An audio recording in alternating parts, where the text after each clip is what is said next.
நெட்டவழி இங்கிட்டு இருந்து போறாங்க.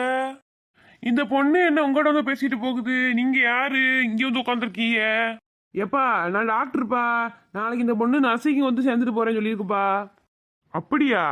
இந்த டாக்டரை பார்க்க வேற பயமா இருக்கு. இவங்க எப்படி இங்க வேலைக்கு விடுறது, வேலை பார்க்க? சரி, நம்ம கிளம்புவோம், நாளைக்கு பார்த்துக்குருவோம். ஏம்மா என்னம்மா இன்னும் ஒரு பேஷண்ட்டை கூட காணோம்? டாக்டரே, இங்கே ஒருத்தன் கூட ஊசி மாத்திரை போட மாட்டாங்க. என்னம்மா சொல்ற? ஆமாம், அவனுங்க ஏதாச்சும் இலதலை அரைச்சி குடிச்சிட்டு பேசாமல் தூங்கிடுவாங்க. ஏம்மா இந்த காலத்துல இப்படியா இருக்காங்க? ஆமாம், உங்களை மாதிரி டாக்டர் ஊருக்குள்ளே வந்தாலே அவன் அவன் ஓடி ஒளிய ஆரம்பிச்சிருவாங்க. ஏன், நான் என்ன அவ்வளோ கொடூரமாவா இருக்கேன்? ம், அப்படிலாம் இல்லை. நீங்கள் ஊசியை போட்டே கொண்டுருவீங்களா எல்லாத்தையும்? அட கடவுளே. ஏம்மா நான் எல்லாருக்கும் இலவசமாக தான் வைத்தியம் பார்க்க வந்திருக்கேன்னு சொன்னியா? சொல்லிட்டேன் டாக்டரே, கொஞ்ச நேரம் பொறுங்க, வராங்களான்னு பார்ப்போம். சரிம்மா. டாக்டரே, எவனும் வர